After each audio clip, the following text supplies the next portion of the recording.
Guys, good morning everyone, brother and sister, mga kapatid sa Panginoon. Tayo mga kapatid ay mga devotion sa umagang ito. Tayo ay Miyerkules ng umaga, oras ng ating pagdidebosyon. No? So, alas 4:20. Purihin ng Panginoon na tayong lahat ay manalangin. Sa aming Ama sa Langit, Panginoong Hesus-Kristo, Lord God, sa umagang ito, Diyos, kami mapasalamatin sa umagang kaiganda na kaming nagisnan. Salamat sa pagising sa umaga, O God. Isang blessing sa amin na kami, Panginoon, ay nagising sa umagang ito dahil sa kapangyarihan mo. Dahil sa biyaya mo, Diyos, kami, Panginoon, ay may kalakasan. Sa umagang ito, Panginoon, manguna ka, O Diyos, sa aming pagninilay-nilayan na yung mga salita, O God, pangunahan mo, God, turuan mo kami sa iyong kapangyarihan dahil hindi ko po ito kaya, Panginoon, kung wala ka sa aking buhay. Samahan mo kami, Panginoon, sa aming maririnig sa umagang ito. Kumilos ka, O Diyos, sa puso't isipan ng bawat isa. At Lord God, sa umagang ito, sinusurrender namin ang lahat ng aming mapasanin, lahat ng aming mga pangangailangan, lahat ng mga karamdaman ng bawat isa, Panginoon. Saan man sila naroroon, saan sulok ng mundo ang aking mga kapatiran. Abot niyo po ang kanilang mga pangangailangan, ang aming mga pangangailangan, Panginoon, dahil alam ko, Lord, na kami ay hindi mo pagkukulangin, bagamat kami ay may pagkukulang, sa inyong may kasapatan. Kaya, O God, sa umagang ito, humihingi kami ng kapayapaan na nagmumula sa iyo. Humihingi kami ng protection sa buong magdamag, sa buong kabahayan namin, Panginoon, at sa aming mga mahal sa buhay, Panginoon. Sa kanilang pagbibiyahe, Panginoon, kailangan namin, O Diyos, ang iyong pagsama, ang gabay mo, ugad, ang protection mo, ugad, ang aming kailangan.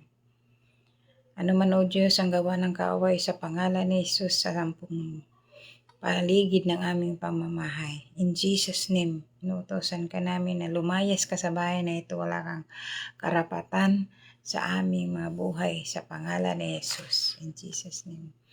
Lord, sa umagang ito, pagalingin niyo po ang lahat ng mga karamdaman ng bawat isa. Sa inyo kami may pag-asa na kayo ugad ang magagabay, kayo ugad ang bigay ng kagalingan. Kagalingan pisikal, kagalingan espiritual, Panginoon. Kaya, O Diyos, sa umagang ito, tinataas ka namin sa aming buhay. Ang kapayapaan, pag-ibig at pagkakaisa ay nagmumula sa iyo. Sa pangalan ni Jesus, Jesus' name, Amen. So, ayan mga kapatid. Tayo ay papunta na sa ating gabay.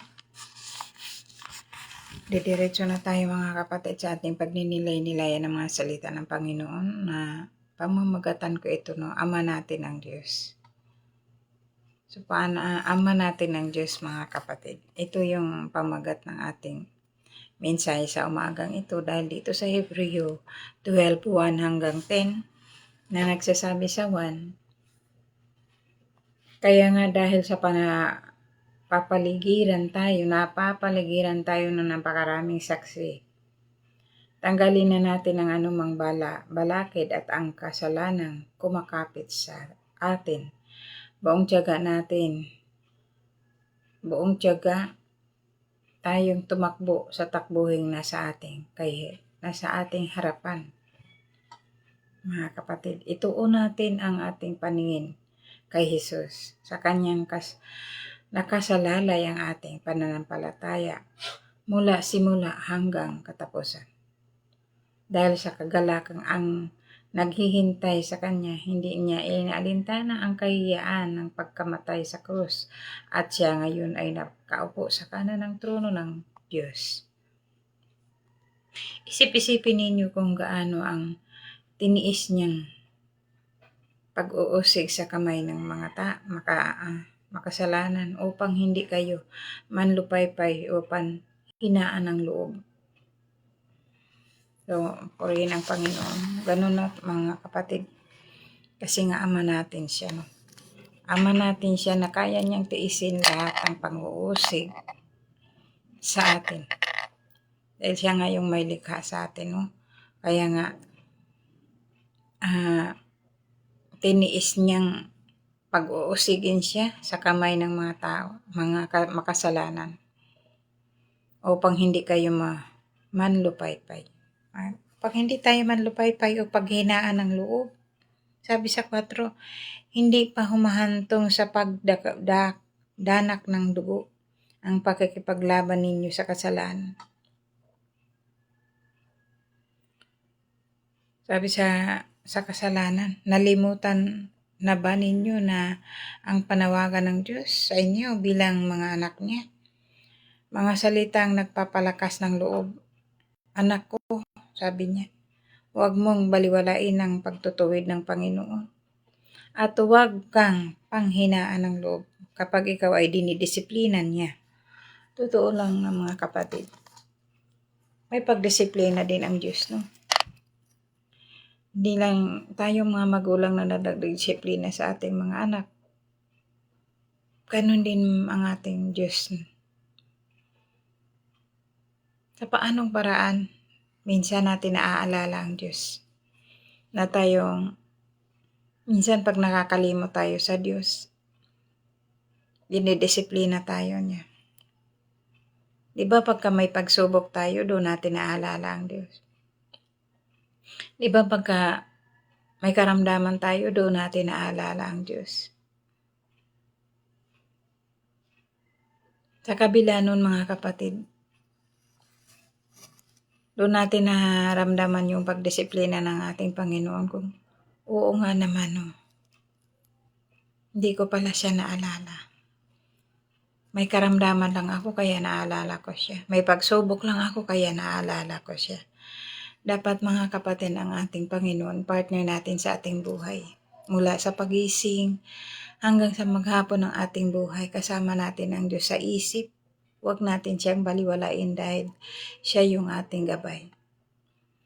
Pagkagising sa umaga, Lord, salamat, ginising mo ako.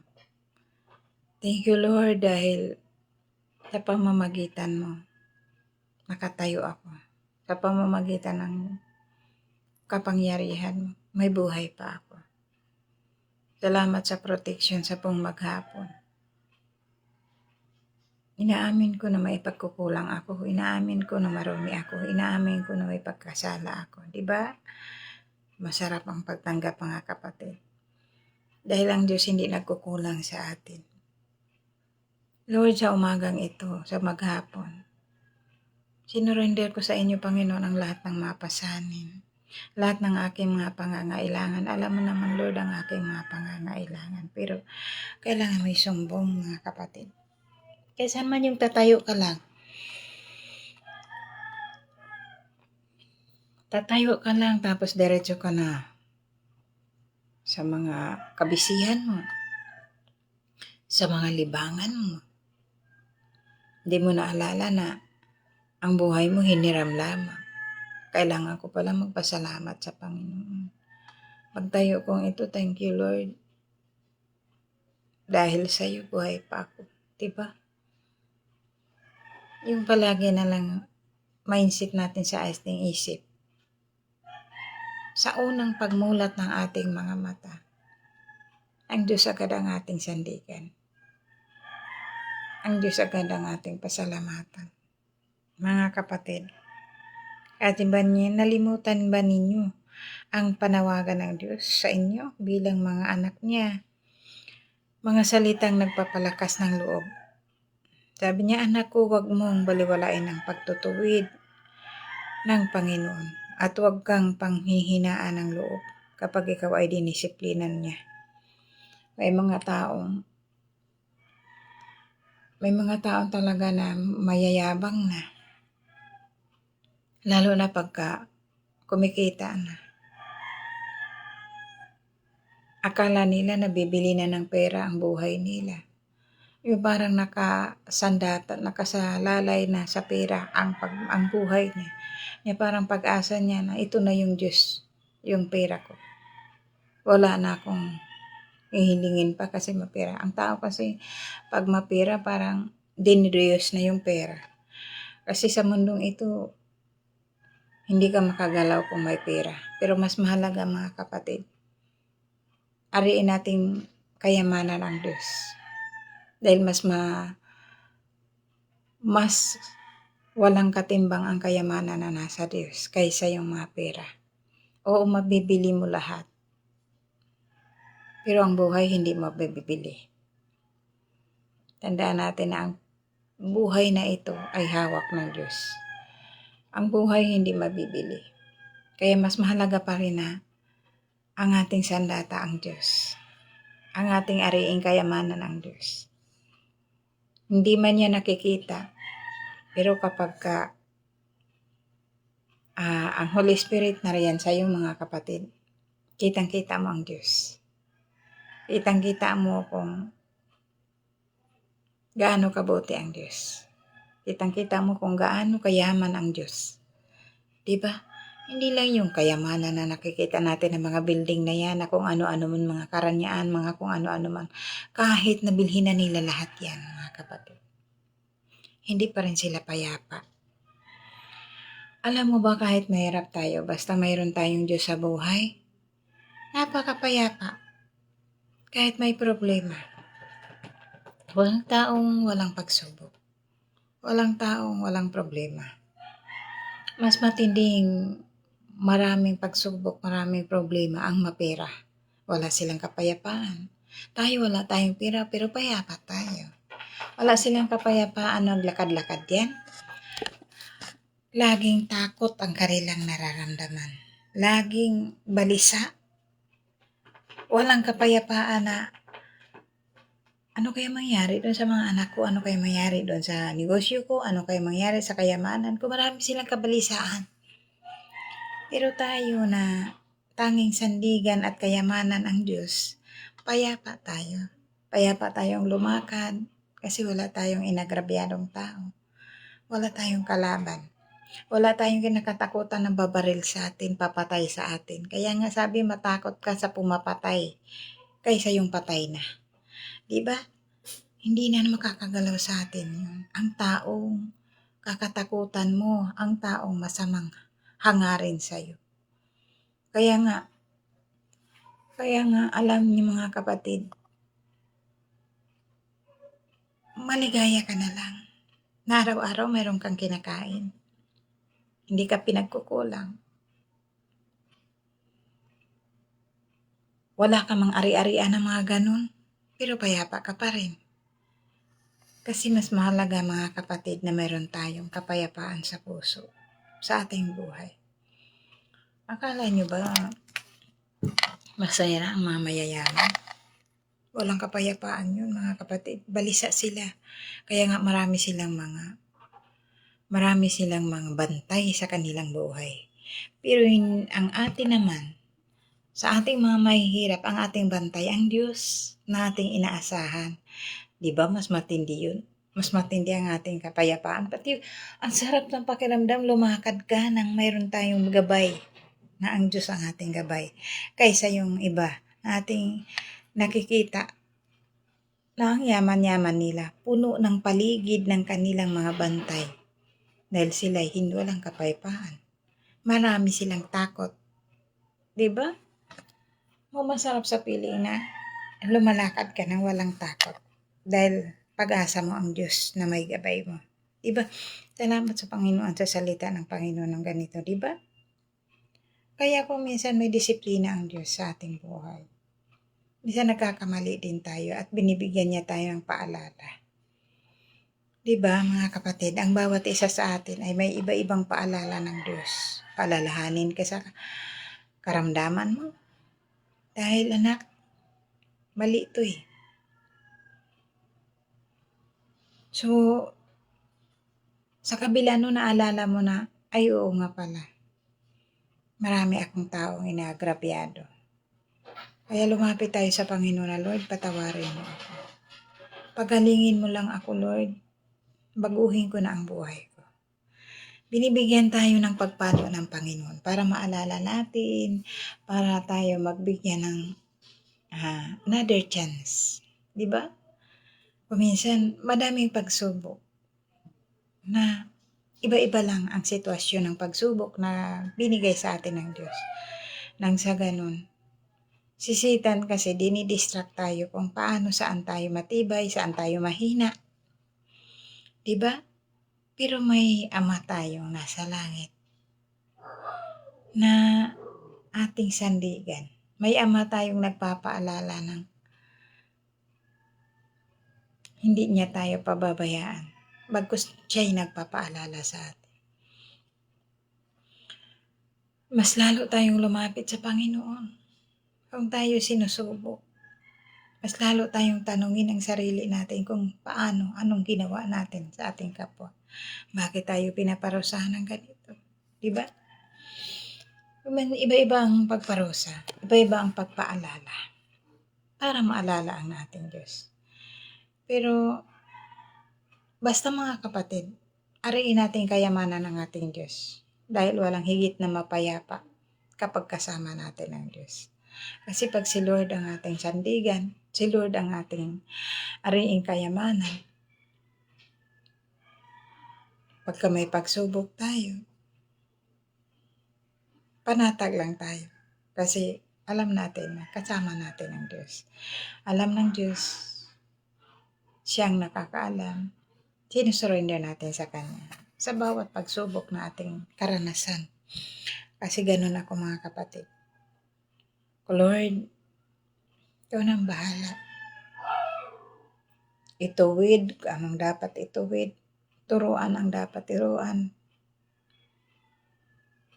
Tulungan mo ako sa pagsubok. Ganun na lahat ng aking pangangailangan kasi alam ko lahat yan walang imposible sa Panginoon.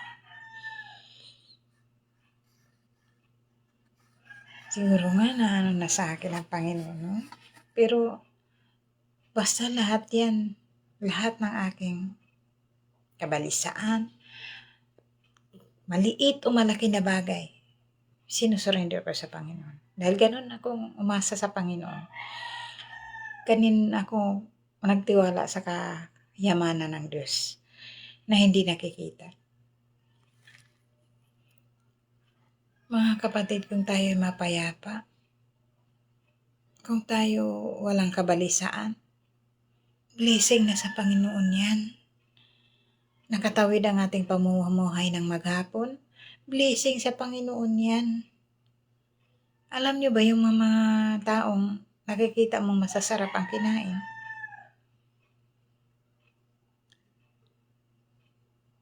Balisa din sila mga kapatid kung ano yung mga kinakain nila ng mga masasarap, kung anong apekto. Diba? Tayo yung mga inaasahan nating mga biyaya ng Panginoon na tubo dyan sa ating kapaligiran. Masustansya yan mga kapatid. Walang kemikal. Kaya, yan yung biyaya ng Panginoon na tunay. Diba? Hindi yung mga may mga kemikal na ano ba ang resulta sa ating pangangatawan. Ito ba'y makapagbibigay ng buhay na mahabang buhay? Mapera sila pero ewan ko lang mga kapatid. Kasi mas maganda pa rin ang kagalingan na nagmumula sa Panginoon na walang chemical. Yung ating inaasahan. Purihin ang Panginoon, sabi dito, tiisin ninyo ang lahat ng hirap. Tulad ng pagtutuwid ng isang ama. Dahil ito'y nagpapakilanang kayo'y tinatanggap ng Diyos bilang tunay niyang mga anak. O sinong anak nang hindi dinidisiplina ng kanyang ama? May mga anak na kapag ka dinidisiplina ng mga magulang, mga anak ngayon kaysa dati. Piliin ko pa rin kung gaano kahirap ang dati. Kasi napakadisiplinado ang mga bata. Wala kang maririnig na ngayon mga kapatid, magulang na ang dinidisiplina ng mga anak. Dahil ang mga anak natahimik na lang. Pero may mga magulang na labanan. napupunta sa duguan. Kasi may mga magulang na hindi mahaba ang pasensya. May mga magulang na hindi mo maiwasan yun. Lalo na kapag ang anak mo ay para nang lumampas na sa pagkamagulang sa atin. Hindi maiwasan yun sa magulang na magsama ang loob. Yung lalo na pagpakiramdam natin palang hindi na tayo nire-respeto. So, isa doon mga kapatid na hindi magrespeto sa magulang, lalo na kaya sa Diyos na may likha. So, nandun na lang ang prayer mga kapatid, panalangin sa Panginoon. Magagawa natin bilang mga magulang ngayon sa panahonan ngayon ang lumapit sa Diyos. Na huwag silang hindi natin mautusan ng Diyos Kasi mayroon talagang pagpaalala ang Diyos sa bawat isa sa atin. Pero nawa, pagdating ng panahon, disiplinahin sila ng Panginoon. Na hindi rin naman tayo madamay. Andoon pa rin na bagsak pa rin sa magulang ang pagpalo ng mga anak natin, mga kapatid, na sumusuway sa atin. So, nawa yung mga kaligayahan na pansamantalang pinanghuhumalingan ng bawat tao, nawa'y makasumpong sila ng katotohanan na ang tunay na kapayapaan, ang tunay na kagalakan, kasayahan sa Panginoon. Sabi nga dito, purihin ang Panginoon. Sabi nga dito sa 8, kung ang pagdidisiplina na ginagawa sa lahat ng anak ay hindi gagawin sa inyo, hindi kayo tunay na mga anak, kundi kayo'y mga anak sa labas. Purihin ang Panginoon. Magandang umaga. Good morning sa mga pumapasok ng live ng morning devotion. Totoo naman mga kapatid. Kung tayo ay walang pagdisiplina na nagmumula sa Diyos, hindi tayo mga anak ng Diyos. Kung wala tayong pagpapaalala, mayroon tayong panahon na pinapaalalahanan tayo ng Diyos upang maalala natin siya kasi nga nawawala na tayo. Nakakalimutan na natin siya porket mayaman ka, porket may pira ka. Hindi mo na kilala ang Diyos. Kasi ang inasa mong kayamanan mo, mapira ka. Mabibili mo lahat.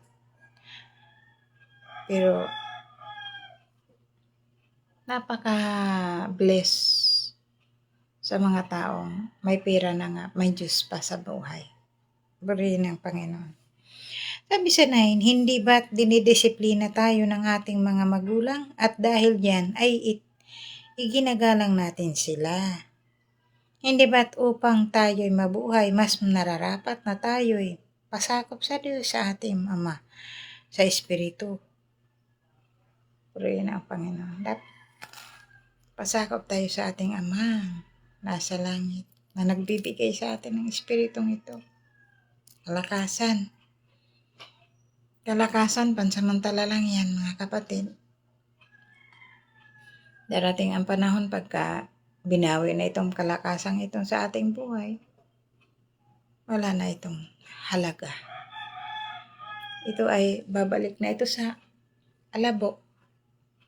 Pero ang ating espiritu babalik sa langit. Babalik kaya yun ang kay kalinisan?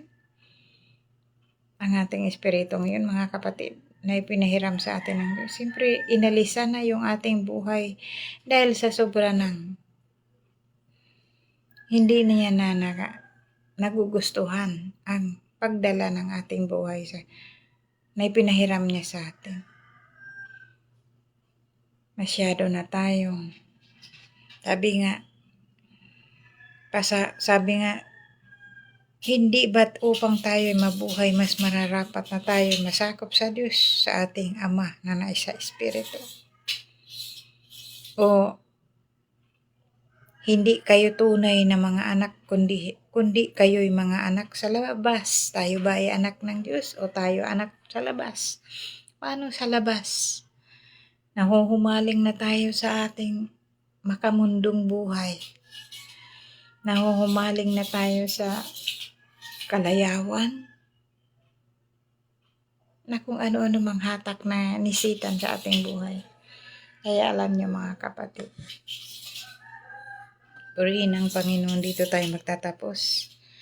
Sa loob ng maikling panahon, dinisiplina tayo ng ating mga magulang para sa ating ikabubuti.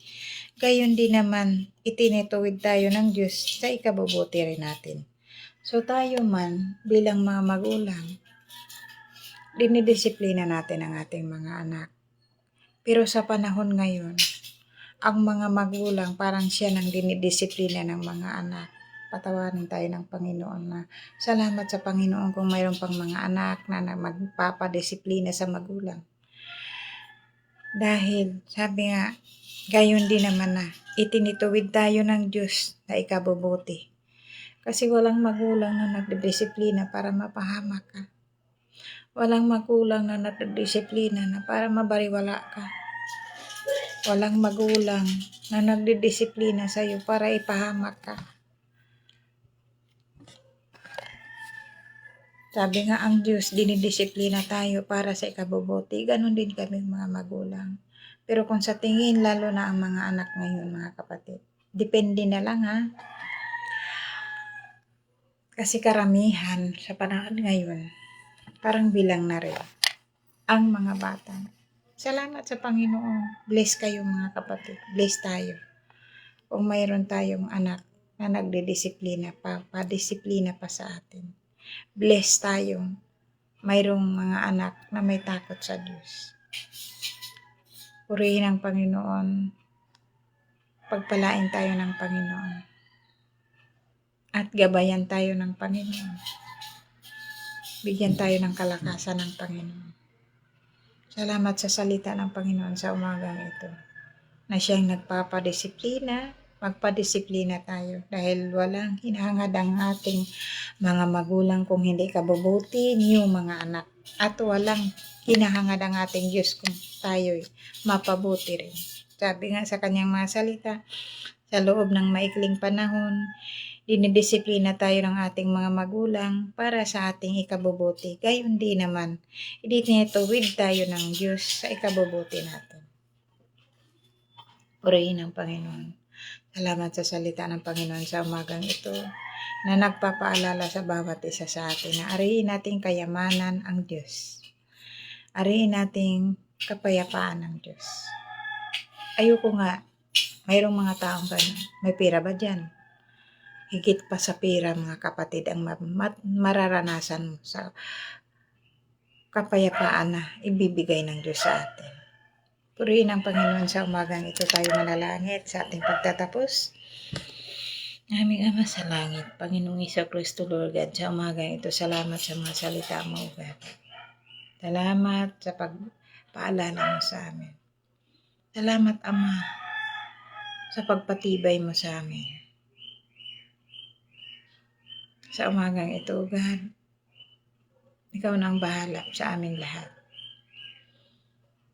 Humingi kami ng patnubay mo mula sa akin hanggang sa aking mga mahal sa buhay. Hanggang sa aking mga kapatiran, maging sa kanilang mga mahal sa buhay, Panginoon. Lord, abutin mo Diyos ang aming mga pangangailangan, mga pagsubok. Karamay ka namin, Panginoon. Umasa kami, O God, na mas higit na mayroon kang maibibigay sa amin kaysa inaasahan sa mundong ito. Alam ko, Lord, na may pagkukulang man kami, pero nandoon ang mahabagin mong kamay. Hindi mo kami pababayaan, O God. Ang kahilingan namin, Lord, ay ang kalusugan namin, Panginoon. Mula sa aking mga mahal sa buhay, hanggang sa aking mga magulang, mga kapatid, kapatiran, na patuloy kang gumabay sa amin. Patuloy kang magpakatatag sa amin. Patuloy mo kaming patatagin sa lahat ng mga pagsubok. Bigyan mo ng gabay proteksyon ng aming mga anak. At ang sino man mga anak na maswail, masuwayin, Lord God, ingatan mo sila. Ituro niyo po sa kanila ang daan patungo sa iyo. Kung sila ay may naliligaw ng landas ngayon, Panginoon, sa inyo pa rin ugad ang pagising.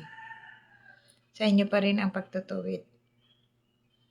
Kaya, Panginoon, gabayan mo, O Diyos, ang aming mga plano. Gabayan mo, O Diyos, ang aming mga desisyon sa buhay. Sa aming mga plano, Panginoon, pangunahan mo kami, Panginoon. Samahan mo kami, Lord. Pagpalain mo kami, Panginoon, sa aming mga plano. Maging ang aming mga anak, ugad gabayan mo, O Diyos, ano man ang kanilang mga plano sa buhay. Karamay ka namin, Panginoon, sa aming mga pangarap. Dahil alam namin, ugad, pag kami nangarap na kasama ka, may pagkatagumpayan. Kaya Lord, sa umagang ito, kita mo, Diyos, ang aming mga pangangailangan. Sinusurrender namin sa inyo ito, Panginoon. Ano man ang kawalan ng bawat isa, Lord, punuin mo kami sa aming pagkakulang. At Panginoon, sa umagang ito, dinadalangin ko, Diyos, ang bansang may gira ngayon, Panginoon. Bigyan mo ito, Panginoon, ng katahimikan at matapos na sa nawa ang problema ng ibang bansa sa kanilang pagbabangayan na kung ano-ano man, Panginoon. Nangyayari doon, ikaw lang ang nakakaalam.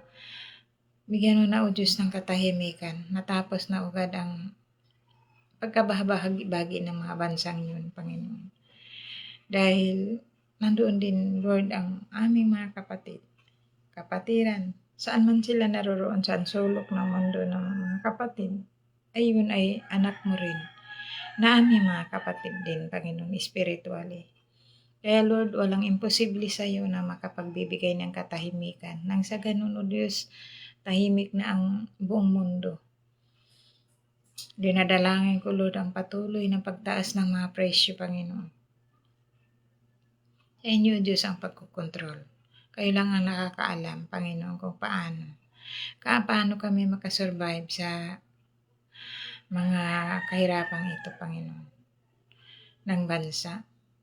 Nalalangin ko, Lord, ang aming bansa, ang aming Pangulo, ang kanilang mga mahal sa buhay, na ang paggabay mo, pag-iingat mo, Panginoon, sa aming lahat, Lord God, na magkaroon na kami ng kapayapaan sa aming bayan. At masolusyonan, O Diyos, masolusyonan na ang problema ng bansa. Managot ng dapat managot, Panginoon. At higit sa lahat, Panginoon, na magkaroon sila ng plano na magiging payapa ang buong mundo.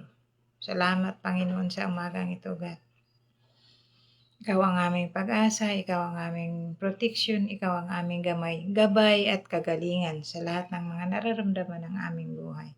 Maging ang aming mga kawalan, ang aming mga pangangailangan. Sa inyo, Lord, ay may kasapatan. Salamat, Panginoon, sa umagang ito, God. Sa iyo ko'y tinataas ang lahat ng papuri at pasalamat. Sa pangalan ng Panginoong Hesus. Amen. So magandang umaga, mga kapatid. Ako nga pala si Sister Roslyn Sarino ng Pulubong, Surigao. God bless everyone at magkita-kita muli tayo ng Friday. Huwag nating kaligtaan ang oras ng ating pagdidibusyon sa Panginoon.